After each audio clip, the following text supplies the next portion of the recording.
नमस्कार, आप देख रहे हैं लोकतंत्र। आपके साथ मैं हूं घनश्याम उपाध्याय। संवैधानिक पदों पर बैठे व्यक्ति का अगर किसी सरकार के साथ विवाद हो तो बात का बतंगड़ बनते देर नहीं लगती। अक्सर देखा गया है कि राज्यों में गवर्नर और सरकारों के बीच फैसले को लेकर या किसी नीतिगत मसले में विवाद होते रहते हैं, लेकिन कई बार मामला गंभीर भी बन जाता है। यहां तक कि कई बार कोर्ट को हस्तक्षेप करना पड़ा है। लेकिन राजनीतिक मतभेद के चलते केंद्र से अलग राजनीतिक दलों की राज्य सरकारें तालमेल नहीं बिठा पाती, लिहाजा राज्यपाल से तनातनी विवादों का रूप लेती जा रही है।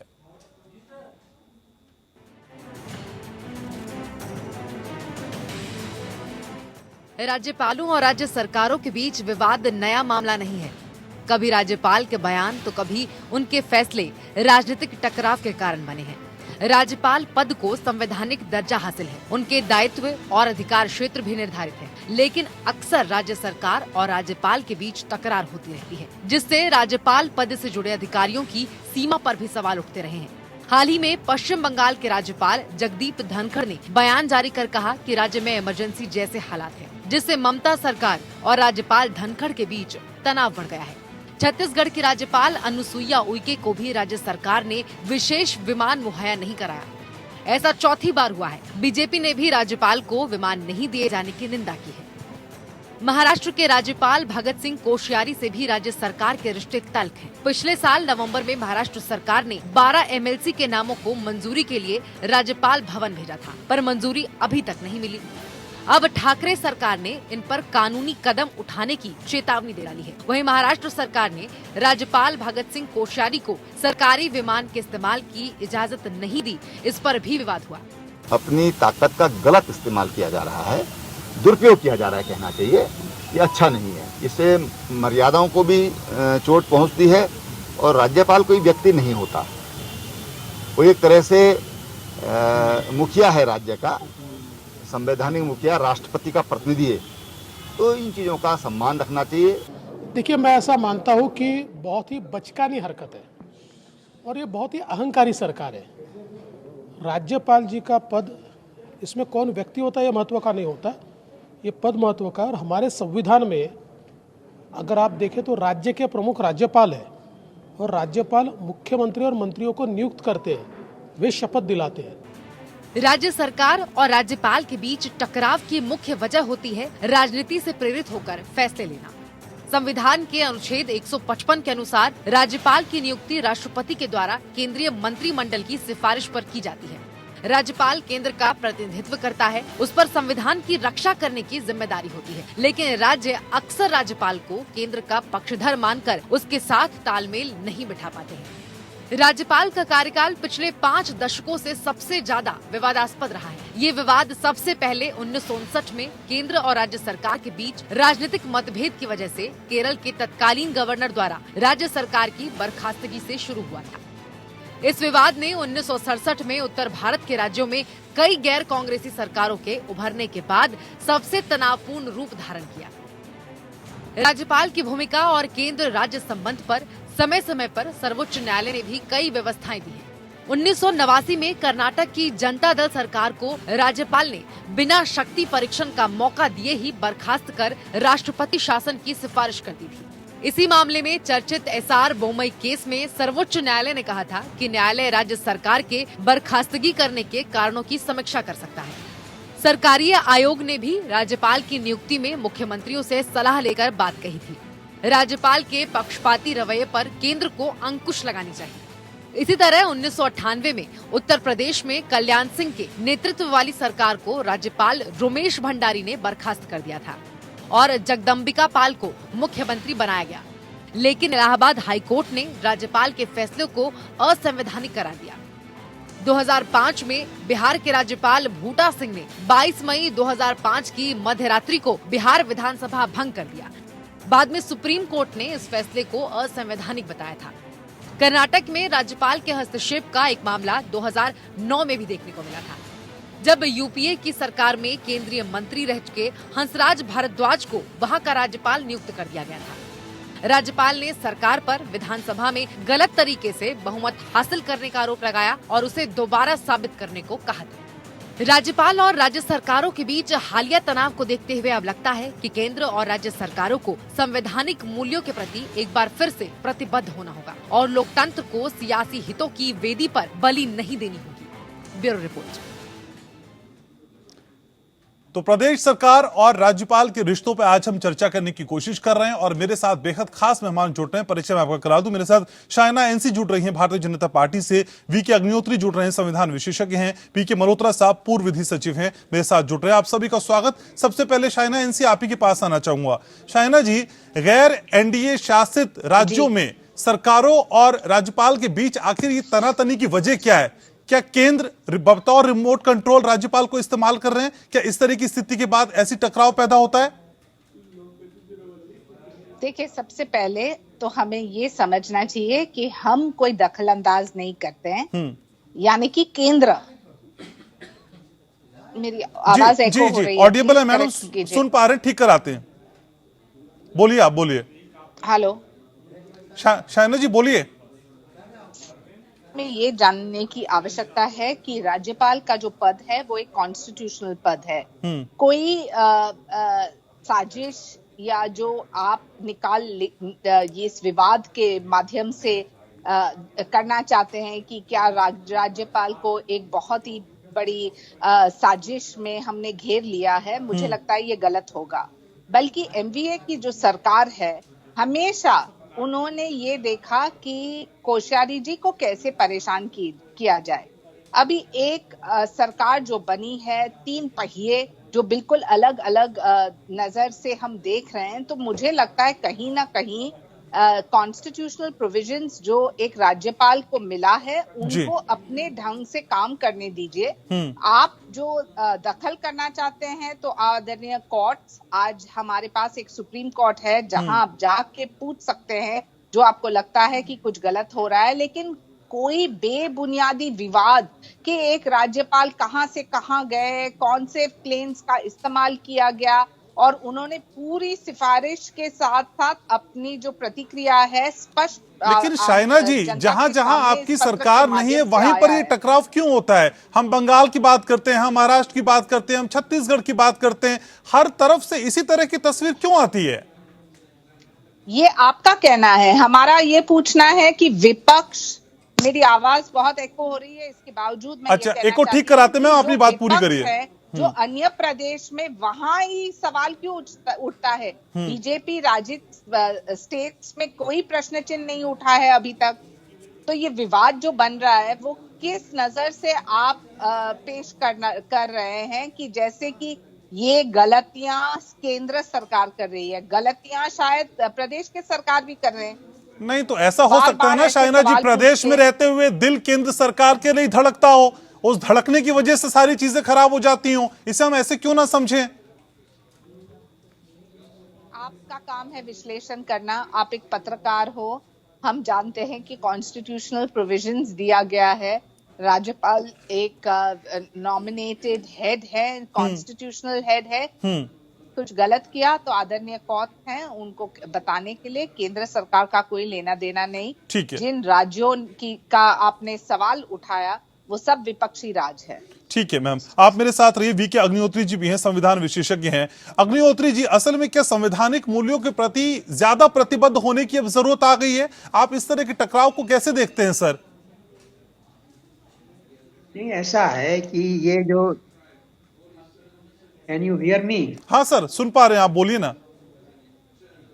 थोड़ा एको हो रहा है सर, ठीक कराते थे एको को, आप अपनी बात पूरी बोलिए।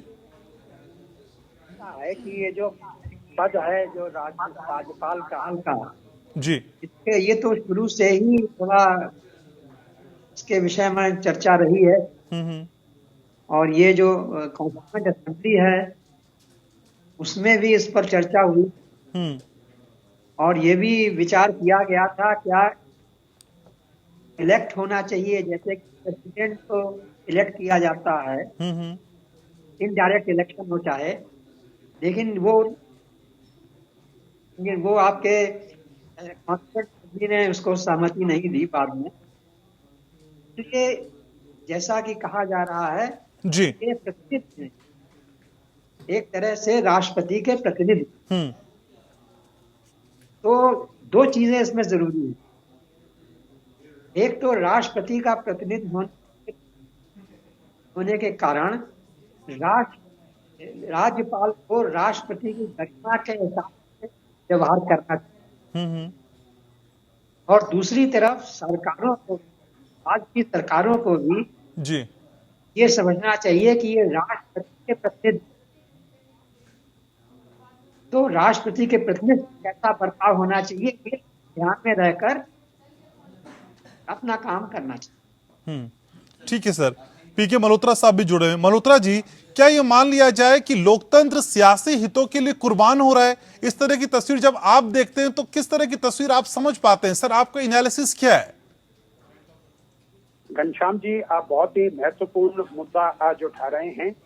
जिस तरह से राज्य सरकारों में और राज्यपाल के बीच में तनातनी चल रही है, वो ना तो संवैधानिक प्रिंसिपल के ऊपर आधारित है और ना ही जो हमारा संघीय ढांचा संविधान में हमें दिया गया है उसके अनुसार है। उसका मेन कारण जो है वो ये है कि जब गवर्नर जिसकी अपॉइंटमेंट होती है या केंद्रीय या राज्य सरकार जो है वो पॉलिटिकल कंसिडरेशन को सामने लेकर के डिसीजन लेना शुरू करती है और जो संवैधानिक परंपराएं हैं जब उनका अनादर होता है तो इस तरह की स्थिति जो होती है वो सामने आती है। हमें मालूम है कि गवर्नर की अपॉइंटमेंट जो होती है वो प्रेसिडेंट द्वारा की जाती है, 5 साल के लिए की जाती है। जब प्रेसिडेंट गवर्नर की अपॉइंटमेंट करते हैं और वो गवर्नर की अपॉइंटमेंट प्रेसिडेंट जो करते हैं वो जो केंद्रीय सरकार है उसकी रिकमेंडेशन के बेसिस पे करते हैं जी। अगर एक गवर्नर की अपॉइंटमेंट उसकी क्वालिफिकेशन, उसकी एक्सपीरियंस और उसके कॉन्स्टिट्यूशनल प्रिंसिपल्स को ध्यान में रख के की जाए तो मैं समझता हूँ समस्या नहीं आएगी। लेकिन जब वो पॉलिटिकल कंसिडरेशन को लेकर की जाती है और गवर्नर अपना पद संभालने के बाद या तो किसी पॉलिटिकल पार्टी की आइडियोलॉजी को सामने रख के काम करता है या वो ये सोच के काम करता है कि जो मुझे केंद्र से आदेश मिलेगा मैं उसके अनुसार काम करूंगा, तो मैं समझता हूँ ना तो वो जो राज्यपाल के पद की गरिमा है उसको मेंटेन करते हैं, ना जो उन्होंने संविधान के अंदर जो शपथ ली है और जो कहा है कि मैं संवैधानिक प्रिंसिपल को अपहोल्ड करूंगा वो करेंगे। हमारे सामने इस तरह के भी इंस्टांसेस आए हैं जहां चीफ मिनिस्टर की अपॉइंटमेंट के ऊपर गवर्नर ने देरी की, मेजोरिटी पार्टी के लीडर को चीफ मिनिस्टर बनाने में देरी की।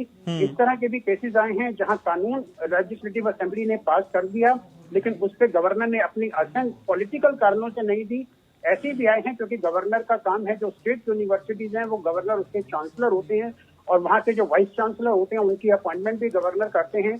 या तो वो स्टेट के साथ कोऑपरेशन नहीं करते हैं या वो अपने जो आइडियोलॉजी संबंधित लोग होते हैं उनको अपॉइंट करने की कोशिश करते हैं। तो इस तरह की स्थिति आती है, चाहे वो सरकार हो केंद्रीय, चाहे वो स्टेट की सरकार हो या राज्यपाल हो, हर एक का दायरा संविधान के अंदर डिफाइन किया गया है। अगर वो अपने दायरे में रह के काम करेंगे तो मैं समझता हूँ इस तरह की समस्या नहीं आएगी। जब वो अपने दायरे को छोड़ के और बाहर आते हैं और पॉलिटिकल कारणों से डिसीजन लेना शुरू करते हैं तब इस तरह की समस्या आती है। राज्य सरकारों को भी ये समझना तो चाहिए। मल्होत्रा साहब, आपको ये लग रहा है कि संवैधानिक पद की जो गरिमा है वो राज्यपाल ही तोड़ रहे हैं, एक तरफा जिम्मेदार वही है? जी नहीं, मैं इस चीज से बिल्कुल सहमत नहीं हूँ।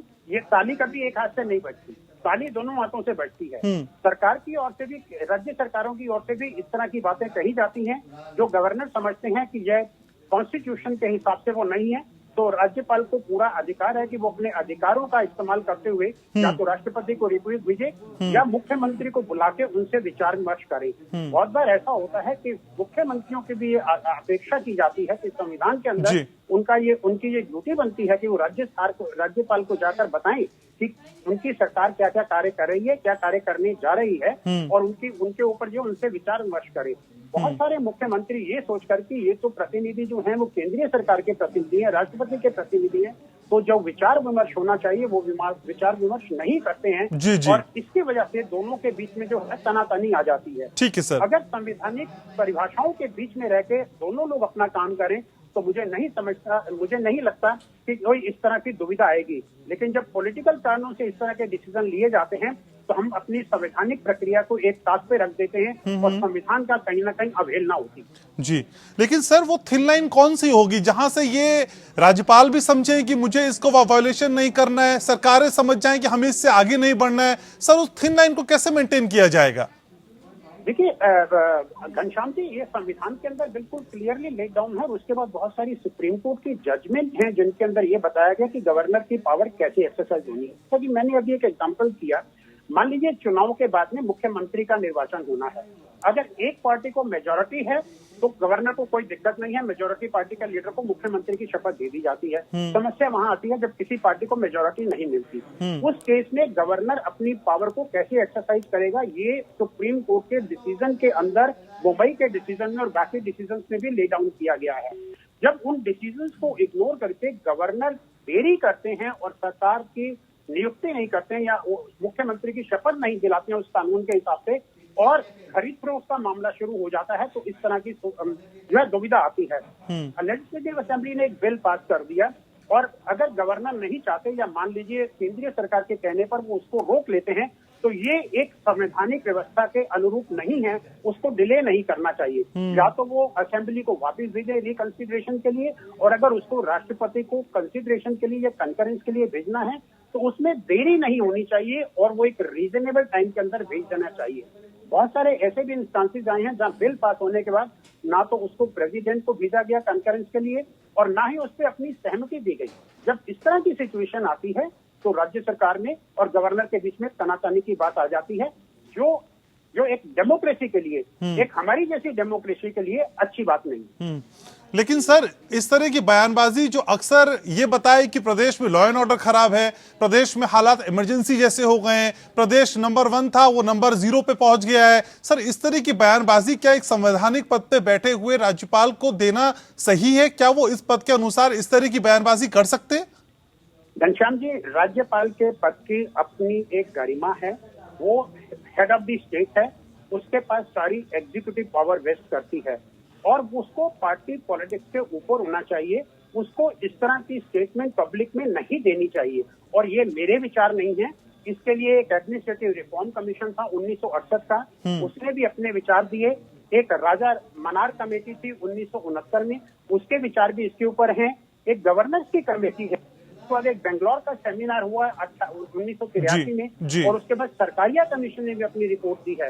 अगर ये जितनी कमेटीज ने रिपोर्ट दी है उनको भी सरकार प्रॉपरली इम्प्लीमेंट कर दे और उसके लिए प्रॉपर प्रोटोकॉल ले डाउन कर दे, गाइडलाइंस ले डाउन कर दे, तो मैं समझता हूँ डिफिकल्टी नहीं आएगी। ठीक है सर, इन सब रिपोर्टों के बावजूद भी सरकार ने कभी भी उनको इम्प्लीमेंट नहीं किया है, तो इस तरह की परेशानियां हमारे सामने आ रही हैं। आप रहिए मेरे साथ। Sir, senior journalist Padmashri Ram Bahadur Rai मेरे साथ जुड़ रहे हैं। राय सर, स्वागत आपका।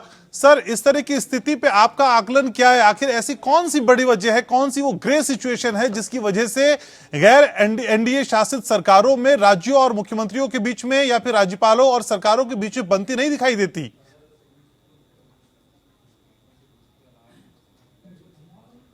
राय सर, सुन पा रहे हैं आप मुझको? तो राम बहादुर राय जी तक हमारी आवाज शायद नहीं जा पा रही, लेकिन हमारे साथ शाइना एनसी जुड़ी हुई है बीजेपी से। शाइना जी के पास चलेंगे। शाइना जी, असल में अगर सरकार के खिलाफ जाके राज्यपाल की टिप्पणियां होने लगे तो उन टिप्पणियों का सबब क्या समझें? पश्चिम बंगाल की ही बात करें तो राज्यपाल अगर ये बता दें कि प्रदेश में इमरजेंसी के हालात है, प्रदेश बहुत पिछड़ा हुआ है, तो इस स्थिति में वहां की सरकारें उनको अपने खिलाफ क्यों न माने? लेकिन इसमें क्या गलत बोल रहे हैं? राज्यपाल जो वेस्ट बंगाल की हालात को लेके, आप देखिए लॉ एंड ऑर्डर सिचुएशन को लेके, आप देखिए जिस ढंग से हत्या हुई है, बलात्कार हुई है, इतने सारे मुद्दे के ऊपर टीएमसी की सरकार ने नजरअंदाज किया है। If it is an emergency like situation, उनका कहना बिल्कुल स्पष्ट रूप से उन्होंने अपने संविधान कॉन्स्टिट्यूशन प्रोविजन के निमित्त राज्यपाल ने अपनी प्रतिक्रिया दी है।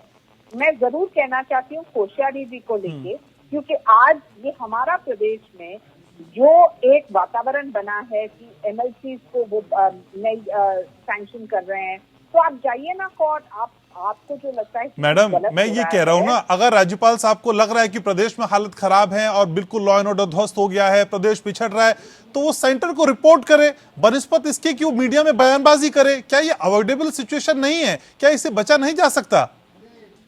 अवॉइडेबल सिचुएशन अफवाहें हैं।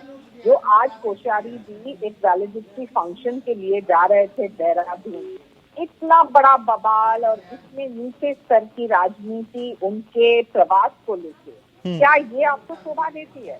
तो बहुत आप जब टिप्पणी करते हैं तो एक काउंटर टिप्पणी भी होती है, प्रतिक्रिया के ऊपर प्रतिक्रिया भी निकलती है। तो मैं सिर्फ ये कहना चाहती हूँ, राज्यपाल का जो पद है उसकी गरिमा को बरकरार रखिए।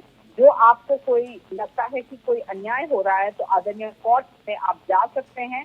महाराष्ट्र में हर ओकेजन पे महाविनाश आघाड़ी ने हमेशा टोका है, तो मोदी जी को टोका है, राज्यपाल को टोका है। तो कहीं ना कहीं हमें भी सोच समझ के अपनी भाषा का इस्तेमाल करना चाहिए, या फिर आप आदरणीय सुप्रीम कोर्ट पे जाके आपको जो लगता है आपके प्रति अन्याय हो रहा है तो कोर्ट को तय करने दीजिए कि क्या है with in the parameters of constitution and with in norm. ठीक है मैम। राम बहादुर राय जी हमारे साथ जुड़ चुके हैं, सीनियर जर्नलिस्ट हैं, पद्मश्री हैं। राय सर, मैं उम्मीद कर रहा हूं मेरी आवाज आप तक पहुंच रही है इस बार। सर, मैं ये जानने की कोशिश कर रहा था कि जहां पे बीजेपी की सरकार नहीं है, गैर एनडीए सरकारें हैं, वहां राज्यपाल और सरकारों के बीच में क्यों नहीं बनती सर? ये लगातार टकराव की स्थिति हम क्यों देखते हैं सर? ये कोई नई बात नहीं है, ऐसा पहले भी हुआ है और भविष्य में भी होगा। इसकी वजह यह है कि इसकी जब संविद के सरकारें थी 67 में जी, तो आप उस समय के राज्यपालों के व्यवहार देखिए और उस समय की जो विपक्ष अपनी सरकारें बनाना चाहता था, उनके रास्ते में पग पग पर बाधाएं डाली जा रही थी जी। मैं 2-3 आपको नाम लेता हूँ। डॉक्टर संपूर्णानंद भारतीय राजनीति में विद्वान भी थे, राजनीतिक अनुभव के भी थे, स्पष्टवादी भी थे, लेकिन जब वो राजस्थान के राज्यपाल थे वहां उन्होंने कांग्रेस के हितों की रक्षा की और संविद की सरकार नहीं बनने दी जी। उस समय की घटनाएं अगर याद करें तो पूरा का पूरा राजस्थान का विपक्ष यहाँ आकर के राष्ट्रपति भवन पर प्रदर्शन कर रहा था जी। उसी तरह से 1977 की एक बात मैं आपको बताता हूँ जी। ये आवाज यहाँ गूंज रही है क्या? सर ठीक है, एको को ठीक करने की कोशिश करते हैं, आप अपनी बात पूरी करिए सर, आपकी आवाज अच्छे ढंग से पहुंच रही है हम तक। तो मैं ये कह रहा था कि 1977 में जब पश्चिम बंगाल में लेफ्ट फ्रंट की सरकार आई तो ज्योति बसु जो मुख्यमंत्री हुए जी, उनको आशंका थी कि हमको ऐसा कोई राज्यपाल मोरारजी देसाई न भेज दें जो हमको रोज रोज तंग करे। अच्छा। मोरारजी देसाई ने टीएन सिंह, त्रिभुवन नारायण सिंह उनका नाम था जी, लाल बहादुर शास्त्री के सहपाठियों में से एक थे और बहुत ही अपने संस्कारों में अपने व्यवहार में आदर्श व्यक्ति थे जी। उत्तर प्रदेश के वो कुछ दिनों के लिए मुख्यमंत्री भी थे।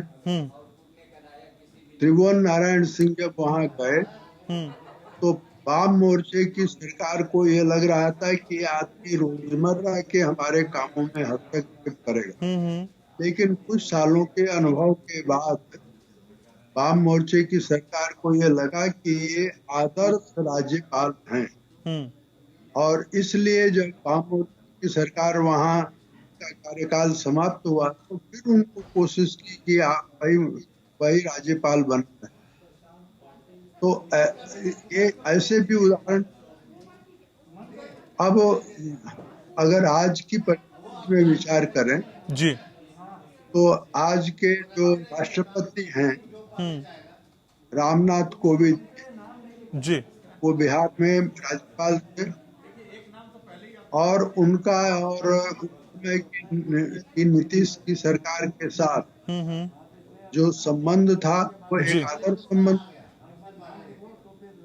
लेकिन पश्चिम बंगाल, महाराष्ट्र या आज का घटना हुई है, छत्तीसगढ़, इन घटनाओं को के लिए वहाँ की राज्य सरकारें जिम्मेदार है। और कोई राज्यपाल की अवधारणा क्या है, हमको जानना चाहिए।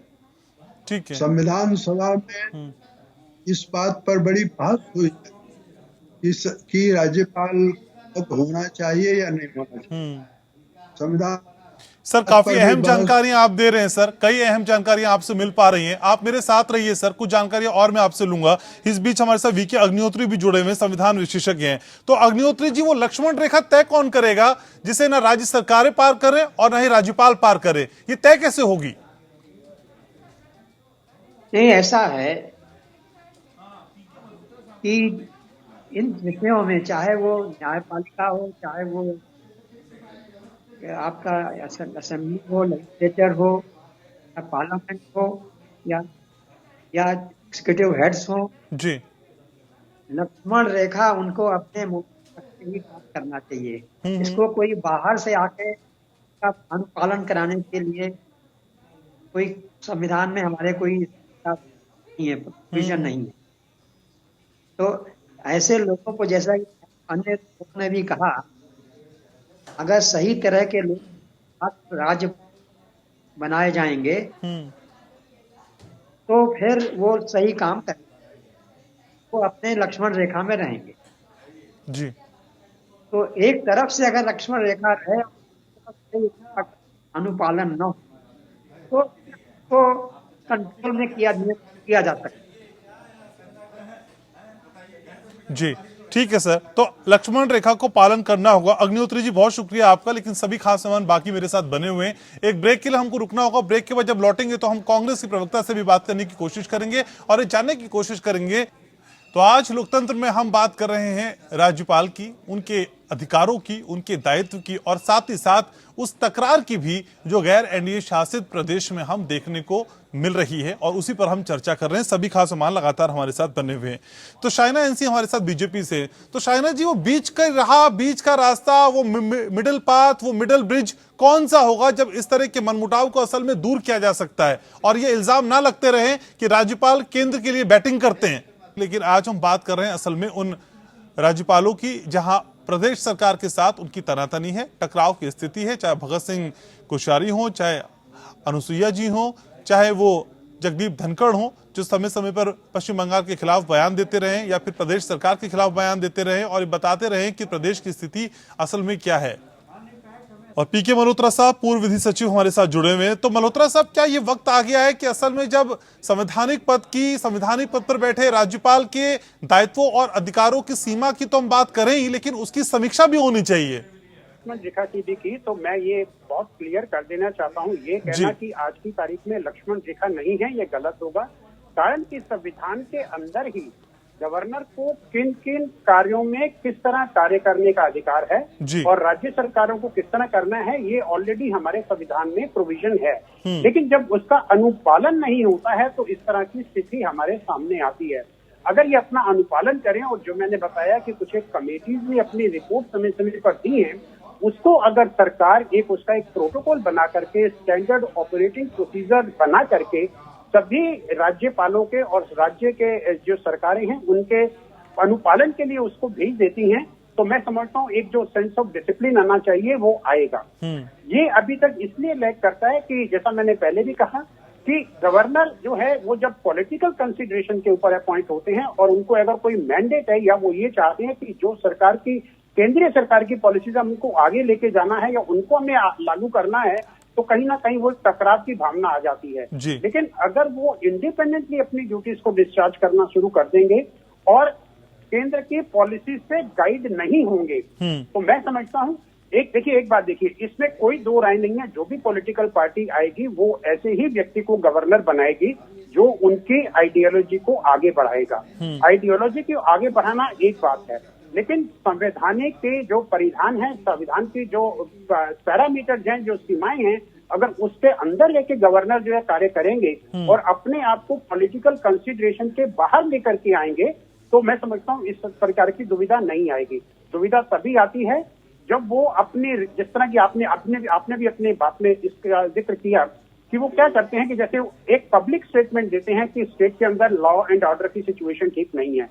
गवर्नर को चाहिए कि पब्लिक स्टेटमेंट देने के बजाय अगर उनको इस तरह की कोई स्थिति लगती है तो मुख्यमंत्री को बुला करके उससे बातचीत करें और अंदर ही अंदर उसको सॉर्ट आउट करने की आवश्यकता ठीक है। कोशिश तो पब्लिक डोमेन में आने से बचा जा सकता है, ये अवॉइडेबल सिचुएशन हो सकती है। सर आप मेरे साथ रहिए, शाइना एनसीबी मेरे साथ हैं। शाइना जी, हम लगातार कह रहे हैं कि देखिए राज्यपाल कोई व्यक्ति नहीं है, एक संवैधानिक पद है, लेकिन क्या संविधान के पद पर बैठे हुए किसी व्यक्ति को यह अधिकार है आपके लिहाज से, आपकी समझ में, कि वो इस पद पर बैठे हुए धर्म के अनुसार सरकार को डिक्टेट करे और बताए कि आप सभी मंदिरों को खोल दीजिए, सभी मंदिरों को बंद कर दीजिए? क्या इस तरह का अधिकार उसके पास है? क्योंकि भगत सिंह कोश्यारी ने इस तरह का डिक्टेट कम से कम गवर्नमेंट को किया था, जो बात उनको अच्छी नहीं लगी।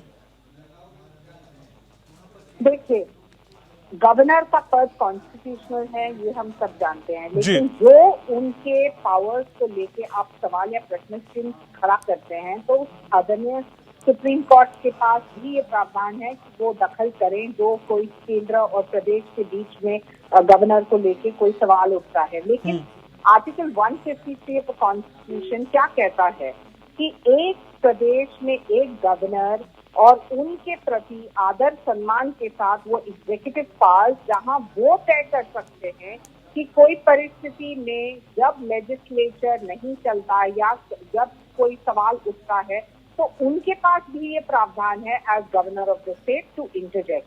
अभी जो हाल ही में आपने कहा कि क्यों ये बंगाल में हो रहा है, महाराष्ट्र में, ये कोई सवाल नहीं उठता है। सवाल उठता है कि क्या गलत हो रहा है उस प्रदेश में, और जो कोई गलत हो रहा है तो आदरणीय गवर्नर के पास आर्टिकल 163, जहां एक कॉन्स्टिट्यूशनल हेड के पास ये पावर्स है कि no person shall be eligible to take on unless he is allowed to express. So it's important for the governor of the state to express what he is standing and representing in the Constitution of India.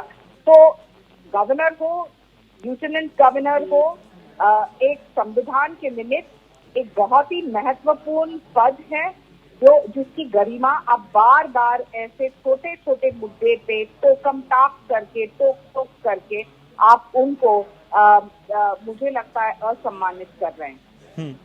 जी, लेकिन ma'am जिस तरीके की बात आप कह रहे हैं कि प्रदेश में हम देख रहे हैं और ये गवर्नर साहब के पास अधिकार है, लेकिन आपको क्या लगता है कि पब्लिक डोमेन में आने से अच्छा वहीं के चीफ मिनिस्टर को बुला के समझा के बात नहीं समझाई जा सकती कि देखिए साहब आपके प्रदेश का लॉ एंड ऑर्डर खराब हो रहा है, प्रदेश की हालत खराब हो रही है? क्या इस तरह से इस पूरे मामले को टैकल नहीं किया जा सकता? नहीं, चर्चा तो हो ही रही है, लेकिन जब कोई सुनने के लिए तैयार नहीं और राजनीति करना चाहते हैं, आप मुझे बताएं गवर्नर के पद की गरिमा, और आप पूछते जब वो एक वैलिडिटी प्रोग्राम के लिए जा रहे हैं कि वो कैसे जा रहे हैं और कौन से हेलीकॉप्टर को इस्तेमाल किया या क्या है उनका ट्रांसपोर्टेशन, तो क्या आप नीचे स्तर पे नहीं जा रहे हो? आपको भी पूछना चाहिए एक एक प्रदेश में क्या उनको आपत्ति है। ठीक है मैम, बिल्कुल बिल्कुल ये सवाल पूछे जाने चाहिए, बिल्कुल ये सवाल पूछे जाने चाहिए। आलोक शर्मा मेरे साथ जुड़ चुके हैं, कांग्रेस से हैं, आप मेरे साथ रहिए। तो आलोक जी, आखिर गवर्नर को एक व्यक्ति क्यों मान लिया जाता है? वो तो संवैधानिक पद पे बैठे हुए एक शख्स है ना, उनको व्यक्ति मानकर इस तरह के आरोप या फिर इस तरह की ज्यादतियां उनके साथ क्यों? देखिए, मुझे लगता है कि गवर्नर की स्टेट के लीडर को समय ना दें, चुने हुए सांसद को समय ना दें और कंगना रनावत को 2-2 घंटे का समय दें, जरूर सवाल खड़े होते हैं। जब गवर्नर अरुणाचल की विधानसभा की बैठक एक बैंक्वेट हॉल में करके सरकार गिरा दें, सवाल खड़े होते हैं। मुझे लगता है गोवा में क्या हुआ ये आपको पता है, मिजोरम में क्या हुआ वो भी और महाराष्ट्र के अंदर तो हमारी तो अभी बीजेपी की प्रवक्ता शाइना मैडम होटल तो याद होगा भगत सिंह कोश्यारी को क्या किया था, रातों रात 2 लोगों को चीफ मिनिस्टर और सीएम बना दिया। तो 8 बजे सुबह एक प्राइवेट न्यूज चैनल को बोला, उसके बाद भी आप भगत सिंह कोश्यारी तो फिर प्रतिशोध लिया जा रहा है क्या सर? फिर बदला लिया जा रहा है क्या ऐसा करके? बदले की बात नहीं, आपने इतनी सारी चीजें बता दी ना, क्या ये सारी बातें इस बात को जस्टिफाई करती है कि उनको विमान में बैठने के बाद उतरना पड़ता है? क्या ये सारे आरोप आपके जस्टिफाई करते हैं इस चीज को?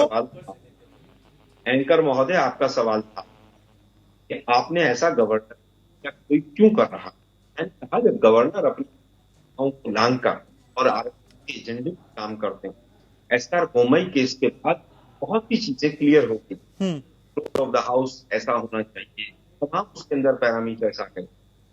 मौजूद जैसा आप देख रहे हैं, आपने बिल्कुल ठीक कहा, इंटरनली बैठ तो बात कर सकते हैं, गवर्नर मिनिस्टर को बुला सकते हैं, बुला सकते हैं कि भाई इसमें ऐसा ऐसा। लेकिन कंगना रनावत का गवर्नर साहब के पास समय है, इलेक्टेड के जो रिप्रेजेंटेटिव समय नहीं है, तो सर ये आपकी सारी बातें मैंने सुन ली सर, आपने काउंटर कर दिया। मुझे बस ये समझा दीजिए, एक राज्यपाल को विमान में बैठकर उतरना क्यों पड़ा सर? ये क्या मिसकम्युनिकेशन था? किसी तरह की अनुमति पहले से नहीं बताई गई थी? ये हो कैसे गया सर, ये जानना चाहता हूं मैं आपसे। लगता है इसके बारे में आधिकारिक सरकार एक मिनिस्ट्री ऑफ सिविल एविएशन दे, सरकार को क्या कम्युनिकेट किया था, उसके बाद उसके ऊपर बात कर सकते हैं क्या क्यों हुआ ऐसा। जो बात है हुड्डा जी का जो हेलीकॉप्टर था पिछले साल की, राहुल जी की रैली रेवाड़ी की, हुड्डा जी का जो हेलीकॉप्टर सोनीपत से रेवाड़ी तक जाना ड्यूरिंग द इलेक्शन, दोनों डीएम ने राइटिंग में, ऐसे ही कई एग्जाम में मुझे अभी देखने, मुझे लगता है कि आधिकारिक बयान सरकार के ऊपर, उसके बाद हम टिप्पणी देंगे। शायना जी आप काउंटर करना चाहेंगी?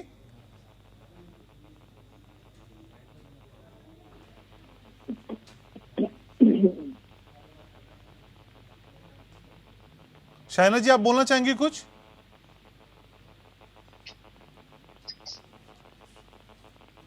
राम बहादुर राय भी हमारे साथ हैं, सीनियर जर्नलिस्ट हैं, पद्मश्री हैं। सर इस तरह की स्थिति में जब अब एक दूसरे पे आरोप लगाने की कोशिश की जा रही है, क्या सारी चीजें बता के अब की जा रही कार्रवाई को जस्टिफाई किया जा सकता है? आप कैसे देखते हैं सर?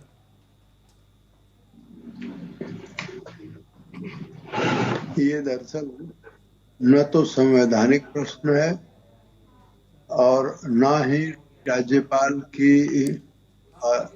ऐसी कोई स्थिति है जिसमें कि राज्यपाल इस तरह के व्यवहार का वह स्वयं इसको निमंत्रित कर रहा हो।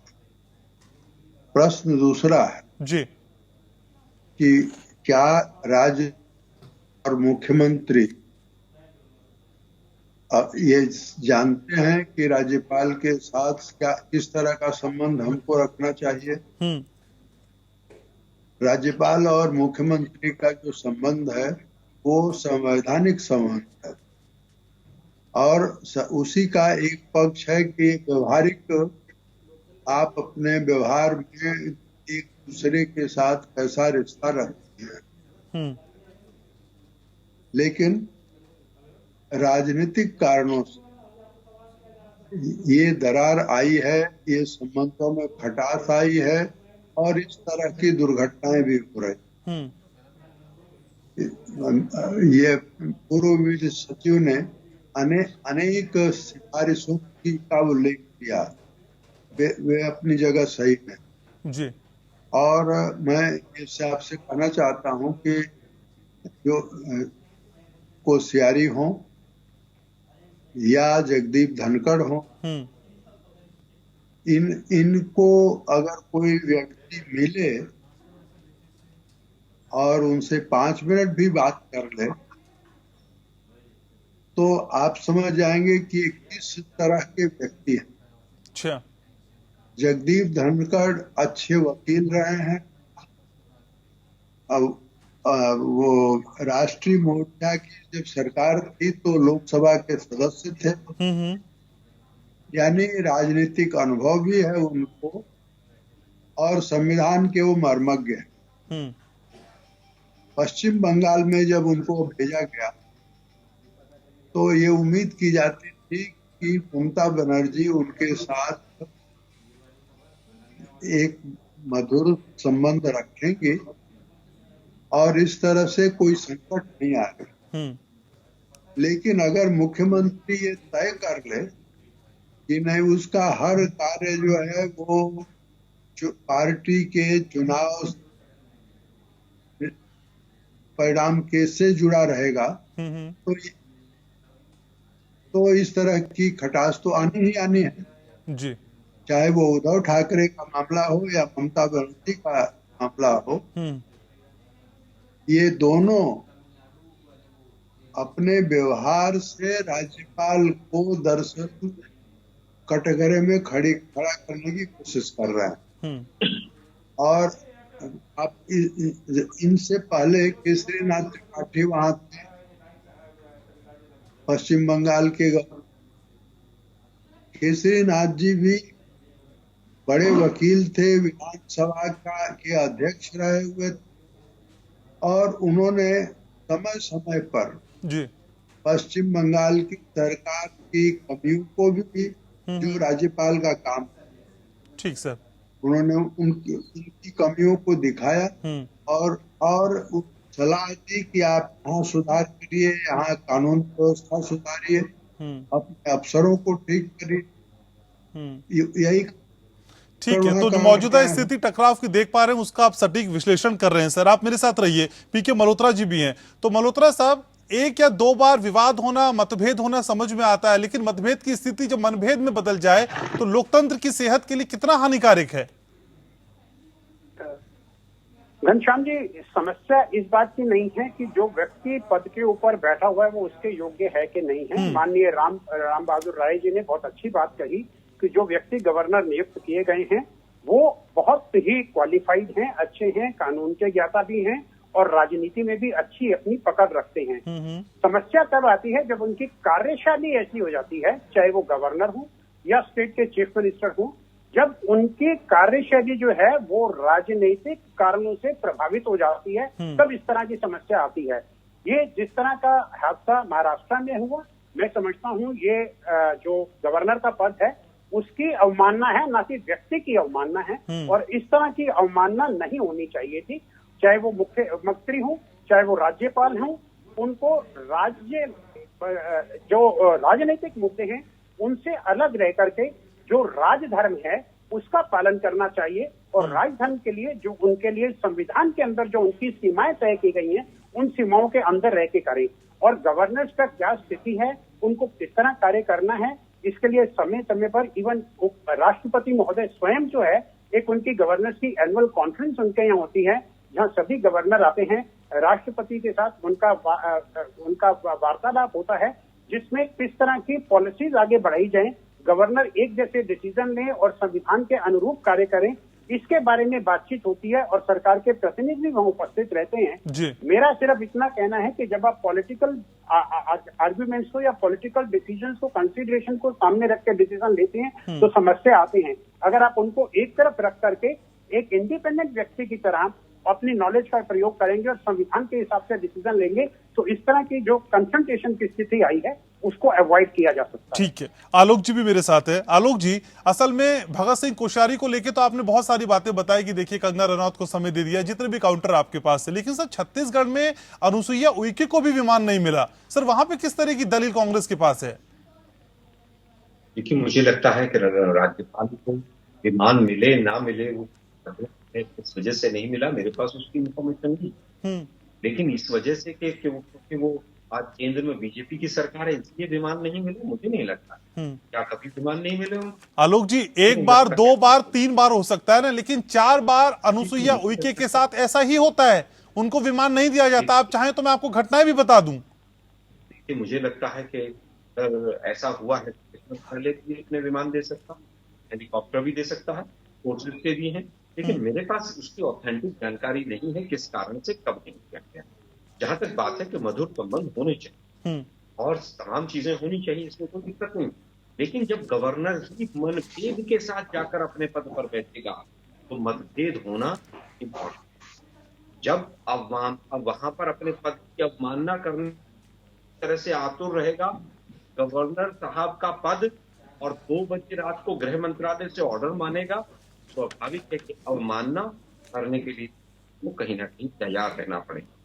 कालराज मिश्र जी का एग्जाम्पल मैं आपको देता हूँ। अभी अशोक गहलोत जी की सरकार जब 1 साल पहले काफी दिक्कत में थी, 1 साल भी नहीं हुआ है, कम समय, कोरोना के चक्कर में कि कोरोना है इसलिए मैं विधानसभा सत्र नहीं बुला सकता, क्योंकि वहां पर सरकार डोलड्रम्स में तमाम राज्यों के जहां पर सरकारें वहां पर विधानसभा सत्र होंगे, लेकिन राजस्थान में सरकार कह रही है हमें अपना बहुमत सिद्ध करना है, राज्यपाल अनुमति नहीं देते। फिर आप कैसे सोच सकते हैं कि कालराज मिश्र जी के पद की गरिमा वैसी ही बनी रहेगी तमाम मौकों पर? अगर आप गृह मंत्रालय के आदेश पर काम करें तो मधुर संबंध रहने चाहिए। लेकिन अगर गवर्नर बहुत है, टीवी चैनल्स पर इसी तरह से आके डिबेट करेंगे लॉ एंड ऑर्डर पर, जैसे आज हम, कहां से पद की गरिमा की आप उम्मीद? तमाम टीवी चैनल्स पर आकर गवर्नर डिबेट्स के तौर पर एंकर्स के साथ बैठ के सरकार अपनी उनकी है, जिस सरकार मुखिया है उसको करेंगे, फिर आप पद की कैसे उम्मीद करते हैं? गवर्नर को सरकारें गिराने में करने के लिए जब इस्तेमाल किया जाएगा उसकी व्यवस्था क्या है? मुझे लगता है कि गवर्नर के पद का दुरुपयोग सरकार ने किया है, कभी नहीं। जी चलिए, तो ये असल में वो प्रश्न है जिसका सवाल और जिसका जवाब दोनों आपस में निहितार्थ हैं और एक दूसरे से जुड़े हुए नजर आते हैं। तो आखिर किस तरीके से इस चीज को आगे बढ़ाया जाए और ये बहस आखिर कहां जाके खत्म होती है? फिलहाल लोकतंत्र में इतना ही। आप देखते रहिए एपीएन।